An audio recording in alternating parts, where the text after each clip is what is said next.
நைனம் சிந்தந்தி சஸ்திராணி நைனம் தகதி பாவகः ந சைனம் கிளேதயந்த்யாபஹ ந சோஷயதி மாருதः. இந்த ஸ்லோகத்துல கிருஷ்ண பரமாத்மா அர்ஜுனனிடம் ஜீவாத்மாவின் குணங்களை பத்தி சொல்றார்.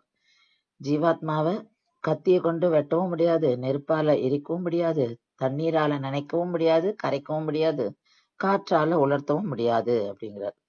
அதாவது அர்ஜுனனுக்கு போர்ல ஆயுதங்களை பயன்படுத்தி அடுத்தவங்களை கொன்னுடுவோமோன்ற பயம் இருக்கு. அதுக்காக கிருஷ்ண பரமாத்மா சொல்றார், ஆயுதங்களை கொண்டு ஜீவாத்மாவை அழிக்க முடியாது. அதாவது ஜீவாத்மா ஊடுருவி ஆயுதங்கள் போகவே போகாது. அதனால கத்தி போன்ற ஆயுதங்களை வெட்டவே முடியாது ஜீவாத்மாவை அப்படிங்கிற. ஜீவாத்மாவை நெருப்பாலையும் எரிக்கவும் முடியாது, தண்ணீரும் ஜீவாத்மாவை கரைக்கவும் முடியாது, நனைக்கவும் முடியாது அப்படிங்கிறார். காற்று ஜீவாத்மாவை உலர்த்த முடியாது அப்படிங்கிறார்.